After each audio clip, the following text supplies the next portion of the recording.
ఆయన చిత్తములో ఉన్నది తగిన సమయంలో నా జీవితంలో జరిగించయ్యా అని మనం ప్రార్థన చేసినప్పుడు దేవుడు తప్పకుండా జరిగిస్తాడు, రిలీజ్ చేస్తాడు. ఆ సమయం రాగానే రిలీజ్ చేస్తాడు. ఇక్కడే కదండి, మనం చాలా విషయాల్లో చూస్తాం. అబ్రహాం తీసుకోండి. అబ్రహాం ఎన్ని సంవత్సరాలు ప్రయాసపడ్డాడండి, ఎన్ని సంవత్సరాలు బిడ్డల కోసం ఎదురు చూశాడండి. ఇక ఇట్లా కాదని చెప్పేసి ఇంకొక ఆమెను కూడా చేసుకున్నాడు.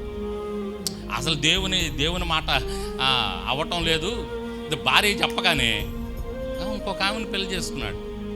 అక్కడ ఒక అద్భుతమైన మాట ఉంటుందండి. 21వ అధ్యాయంలో 22వ అధ్యాయంలోను, నిర్ణయ కాలమున శారా బిడ్డకు జన్మనిచ్చినని చూస్తాం అన్నమాట. నిర్ణయ కాలం అంటే దేవుడు నిర్ణయించిన కాలం. దేవునికి స్తోత్రం, హల్లెలూయా. దేవుడు నిర్ణయించిన కాలం, ఒక సమయం. అయ్యా ద్రాక్షారసం అయిపోయిందయ్యా అని చెప్పింది మరియమ్మ వచ్చి యేసయ్యకి చెప్పినప్పుడు ఏమంటాడు అక్కడ ఒక మాట, నా సమయం ఇంకా రాలేదమ్మా.